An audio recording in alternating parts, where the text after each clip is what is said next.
नमस्कार दोस्तों, मैं जितेंद्र सैनी आप सभी का रेडियोग्राफर्स क्लासेस में फिर से बहुत-बहुत हार्दिक स्वागत अभिनंदन करता हूं। दोस्तों, आज एक रेडिएशन सेफ्टी का बहुत इंपॉर्टेंट टॉपिक लेके आ रहा हूं, जो कि DRT first year, second year और third year, BRT first year, second year, third year तीनों के लिए काफ़ी ज़्यादा इंपॉर्टेंट है और आप लोगों के लिए काफ़ी हेल्प करने वाला है। यह है रेडिएशन सेफ्टी और हैज़ार्ड्स का एक काफ़ी इंपॉर्टेंट एक प्रिंसिपल है, जिसकी अपन आज डिस्कस करेंगे और उसका नाम है अलारा प्रिंसिपल।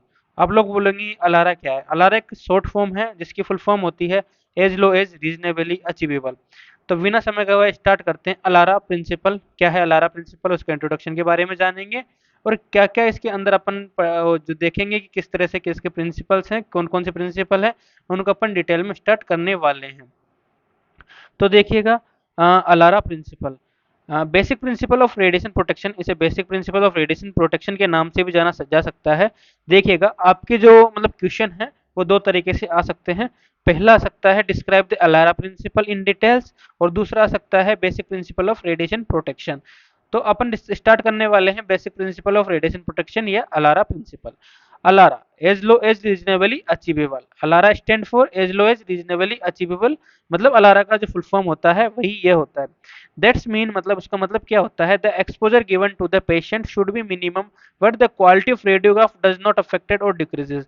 इसका मतलब क्या होता है, जो अपन रेडियोग्राफ देते हैं पेशेंट को, सॉरी जो अपन एक्सपोजर देते हैं पेशेंट को, वो क्या होना चाहिए, मिनिमम होना चाहिए। क्या होना चाहिए, मिनिमम होना चाहिए, जिससे कि क्या हो, रेडियोग्राफ की क्वालिटी तो डिक्रीज ना हो, इतना कम भी ना हो कि रेडियोग्राफ की क्वालिटी डिक्रीज हो जाए, और मतलब इतना होना चाहिए कि जो रेडियोग्राफ की क्वालिटी है वो अफेक्ट ना हो और डिक्रीज भी ना हो। ठीक है, तो एम की बात करते हैं। अलारा का एम क्या होता है? The aim of the ALARA to minimize the radiation exposure to patient as well as radiograph technologist.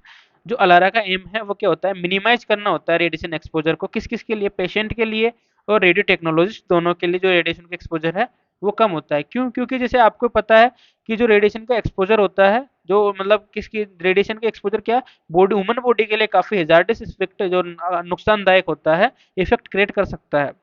Also get A quality radiograph without increasing radiation dose. इस और किसका एम क्या होता है कि एक अच्छी क्वालिटी का रेडियोग्राफ मिल सके without increasing the radiation dose, बिना रेडिएशन की डोज को इंक्रीज किए क्या हो, एक अच्छा सा रेडियोग्राफ मिल सके। अगले इंट्रोडक्शन की बात करते हैं। अलारा का इंट्रोडक्शन यहाँ से स्टार्ट होता है। The ALARA is the guiding principal of radiation safety. जो अलारा होता है एक गाइडलाइन प्रिंसिपल होता है रेडिएशन सेफ्टी के लिए। That means as low as reasonably achievable. Whenever the ionizing radiation has to be applied to the human body, animals, and the material to expose should be as low as reasonably achievable. जो क्या होता है, जब अपन ionizing radiation को use में लेते हैं, मैंने आपको बताया था आयोनाइजिंग रेडिएशन होती है, दो प्रकार की रेडिएशन होती है। एक होती है नॉन आयोनाइजिंग रेडिएशन, एक होती है आयोनाइजिंग रेडिएशन। जो आयोनाइजिंग रेडिएशन होती है उसके पास इतनी सफिशिएंट एनर्जी होती है कि वो किसी एटम के आउटर सेल के इलेक्ट्रॉन को क्या कर सके, रिमूव करवा सके और उस एटम में क्या करवा सके, आयोनाइजेशन क्रिएट करवा सके। उसे क्या बोलते हैं, आयोनाइजिंग रेडिएशन बोलते हैं, जो कि अप्लाई की जाती है ह्यूमन बॉडी, एनिमल्स के ऊपर और किसी मटेरियल के ऊपर। Should be as low as reasonably, मतलब अपन को जितनी जरूरत हो उतना ही अप्लाई करना है रेडिएशन का exposure. Means the exposure should be minimum, मतलब जो एक्सपोजर होता है आप जितना मिनिमम रख सको उतना मिनिमम रखना है। There are three basic principle use in ALARA principle. यहाँ पे क्या टोटल तीन बेसिक प्रिंसिपल को यूज में लिया जाता है अलारा प्रिंसिपल में, और वो कौन कौन से हैं? वो प्रिंसिपल की बात करें तो उसमें पहला होता है टाइम होता है, दूसरा डिस्टेंस होता है, तीसरा शील्डिंग होता है। ये तीन मेन प्रिंसिपल हैं इनके। टाइम की बात करते हैं। सबसे पहले पहला प्रिंसिपल है टाइम। टाइम क्या होता है? Time refers to the amount of the time spent near the radiation source. क्या होता है? टाइम को क्या होता है, आपको मतलब जितना आप रेडिएशन अमाउंट में क्या करोगे, स्टे करोगे, उतना ही क्या होगा, आपको रेडिएशन एक्सपोजर लगेगा। मतलब आप जितना टाइम उसमें एक्सपोजर करोगे उतना ही आपको क्या लगेगा, रेडिएशन की इंटेंसिटी लगेगी। तो क्या होगा, इसके डायरेक्टली प्रोपोर्शनल हो जाता है क्या, टाइम। आप जितना ज्यादा अगर टाइम बढ़ेगा, टाइम बढ़ाते हो आप, तो रेडिएशन का एक्सपोजर है वो भी बढ़ता है। सॉरी। तो इसका कहने का मतलब क्या है, stay minimum time in radiation area. आपको कम से कम रेडिएशन टाइम के एरिया में रुकना है, जिससे क्या होगा, अगर रेडिएशन का टाइम आप कम रहोगे तो रेडिएशन का एक्सपोजर ऑटोमेटिक क्या हो जाएगा, कम हो जाएगा। It is easy to understand how to minimize the time for external exposure. इससे क्या होगा, अपन को समझने में इजी होगा कि आप एक्सटर्नल एक्सपोजर को किस तरह से कम कर सकते हो, कि आप मिनिमम टाइम के लिए अपना एक्सपोजर एरिया में रुकिए मिनिमम टाइम के लिए। इससे क्या होगा, आपको मिनिमम रेडिएशन लगेगी। Gamma and X rays are primary concern for the external exposure. Mainly जो गामा और एक्सरेज होती हैं वही क्या करती हैं, एक्सटर्नल एक्सपोजर क्रिएट करती हैं। देखिएगा, इसमें बता रखा है कि लेस टाइम के लिए अपन को क्या रखना है, नियर रुकना है, मतलब रेडिएशन सोर्स के यहाँ पे रुकना है जिससे आपको कम रेडिएशन लगेगी। आपको मेंटेन रखनी है एक प्रॉपर डिस्टेंस, जो मैंने बताया था तीन तीन प्रिंसिपल वहाँ यहाँ पे मैंने इमेज के थ्रू शो किए हुए हैं। जो पहली इमेज है वो आपको बता रही है कि आप कम टाइम के लिए अपना जो रेडिएशन एरिया है उसमें रुकिए जिससे आपको कम रेडिएशन रिसीव्ड होगी। दूसरा बता रहा है, दूसरी इमेज बता रही है कि जो आपको जो मतलब डिस्टेंस है, डिस्टेंस क्या करिए, आप प्रॉपर डिस्टेंस को मेंटेन करके रखिए। अगर आप 6 फीट की डिस्टेंस को मेंटेन करके रखते हैं तो आपको रेडिएशन मिलने वाला एक्सपोजर है वो कम मिलेगा। तो कह रहा है कि greater distance from the source, आप क्या करिए, सोर्स से ग्रेटर डिस्टेंस बनाए रखिए जिससे आपको लेस रेडिएशन रिसीव्ड होगी। तीसरा आता है कि आप किसी शील्डिंग का यूज करिए, जो अपना रेडिएशन प्रोटेक्शन की जो शील्डिंग्स हैं उनको यूज में लीजिए जिससे कि आपको कम रेडिएशन लगने वाली है। ये मेनली तीन प्रिंसिपल होते हैं इनके। अब नेक्स्ट चलते हैं अपन। अब नेक्स्ट दूसरा प्रिंसिपल स्टार्ट करते हैं अपन, कौन सा, डिस्टेंस के बारे में। तो maintain a proper distance from में रेडिएशन सोर्स, आपको रेडिएशन सोर्स से प्रॉपर डिस्टेंस को मेंटेन करना है। The intensity of the radiation is inversely proportional to the their क्या डिस्टेंस। यहाँ पे क्या बोला, जो इंटेंसिटी होती है रेडिएशन की इनवर्सली प्रोपोर्शनल होती है किसके, देयर डिस्टेंस के। समझिएगा, जो क्या होता है, रेडिएशन की इंटेंसिटी होती है वो इनवर्सली प्रोपोर्शनल होती है अपनी डिस्टेंस के स्क्वायर के। ठीक है, अगर क्या होगा, अगर रेडिएशन की इंटेंसिटी आप बढ़ाते हो तो उनकी डिस्टेंस को क्या, चार मतलब दुगना क्या होता है, चार गुना कम हो जाएगा। अगर आप डिस्टेंस को इंक्रीज कर रहे हो तो उनकी रेडिएशन की इंटेंसिटी क्या होगी, ऑटोमेटिक कम हो जाएगी। मतलब स्क्वायर के इनवर्सली, इनवर्स स्क्वायर के क्या अपोजिट होना चाहिए। Such as a distance as increase the intensity is decrease. अगर आपके डिस्टेंस को इंक्रीज करते हो, डिस्टेंस जैसे मैंने डिस्टेंस को बढ़ा दी है तो आपकी इंटेंसिटी ऑटोमेटिक क्या होगी, स्क्वायर से कम हो जाएगी। Distance is the primary concept dealing with X rays. क्या होता है, डिस्टेंस एक प्राइमरी, अगर आप ज़्यादा डिस्टेंस रखते हो तो आपको लेस रेडिएशन रिसीव होती है। Is the rule of the distance double in the exposure reduce by the factor of the 4। अगर आप क्या होता है डिस्टेंस को डबल करते हो तो एक्सपोजर आपका क्या हो जाता है, कम हो जाता है।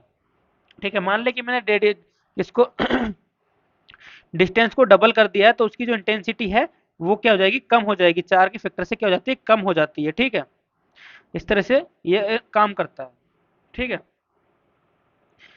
अब नेक्स्ट बात करते हैं अपन, नेक्स्ट चलते हैं कहाँ पे, इनवर्स लो स्क्वायर के ऊपर। कि इनवर्स लो स्क्वायर क्या बोलता है, इनवर्स स्क्वायर लो ये बोलता है कि जो आपकी मतलब प्राइमरी इंटेंसिटी है, तो अगर आपको मतलब ये बोलता है, सीधा सीधा बोलता है कि मतलब आप जो इंटेंसिटी है वो अगर आप बढ़ाते हो तो उसका डिस्टेंस क्या होता है, उसका डिस्टेंस बढ़ जाएगा ऑटोमेटिक। अगर आप डिस्टेंस बढ़ाते हो तो उसका जो क्या नाम फैक्टर एक्सपोजर है वो 4 से कम हो जाएगा। ये सीधा सीधा बोलना चाह रहा है। ये इनवर्स स्क्वायर लॉ है, सेम है जो मैंने पहले बताया था। अब तीसरा प्रिंसिपल आ जाता है मेन शील्डिंग के बारे में। The this method is used when the neither the time और nor distance effect method reduce the exposure. जब आपके पास क्या है ना, तो आपके पास टाइम, आपको टाइम मतलब आपको रेडिएशन एरिया में रुकना भी है और आपके बीच में डिस्टेंस कोई इफेक्टिव मेथड नहीं है, तो आप शील्डिंग मटेरियल को यूज में ले सकते हो। Interposing a material between source of the radiation at point with the desired reduce exposure. अपन क्या करते हैं, एक मतलब हाई एटॉमिक नंबर का जैसे लेड मटेरियल होता है उसको अपन क्या कर देते हैं, अपन मतलब रेडिएशन एक्सपोजर की जो रेडिएशन सोर्स होता है उसके बीच में और अपने मतलब जो रेडियो टेक्नोलॉजी उसके बीच में क्या कर देते हैं, उसको पेलेस कर सकते हैं जिससे निकलने वाली जो रेडिएशन की इंटेंसिटी है वो जो किसी लेड मटेरियल से टकरा के क्या हो सकते हैं, एब्जॉर्ब हो सके, अपन को मिनिमम रेडिएशन लग सके। The greater shielding around a radiation source then the small exposure. अगर आप जितना ज़्यादा आप क्या करेंगे, आप शील्डिंग मटेरियल यूज लेंगे रेडिएशन सोर्स के चारों तरफ, उतनी कम आपको रेडिएशन लगेगी। Degree of exposure reduction depend on the physical characteristic of the material. क्या वो ये बोलना चाह रहा है कि अगर आप एक्सपोजर का रिडक्शन करना चाहते हैं तो डिपेंड करता है कि आप किस तरह के मटेरियल का यूज ले रहे हैं, किस तरह के मटेरियल के गुणधर्म को यूज में ले रहे हैं, वो आप पे डिपेंड करता है। नेक्स्ट ये कौन कौन से मतलब मतलब क्या होने चाहिए, कैरेक्टरिस्टिक होने चाहिए अच्छे उसके लिए, अच्छे शील्डिंग मटेरियल के लिए। पहला होना चाहिए एटॉमिक नंबर अच्छा होना चाहिए, उसका हाई एटॉमिक नंबर होना चाहिए। अगर हाई एटॉमिक नंबर होगा, ठीक है, हाई एटॉमिक नंबर होगा तो कोई मतलब अच्छे से क्या रेडिएशन को एब्जॉर्ब कर पाएगा, रोक पाएगा। उसकी डेंसिटी भी हाई होनी चाहिए और थिकनेस भी क्या होनी चाहिए, हाई होनी चाहिए। ये उसके अंदर क्या होना है, क्रेस्टेटिक होने चाहिए। डिवाइसेज यूज्ड इन शील्डिंग, कौन कौन से डिवाइस आप यूज में लेते हो, अपन लेड एप्रोन यूज में लेते हैं, लेड एप्रोन यूज में लेते हैं अपन।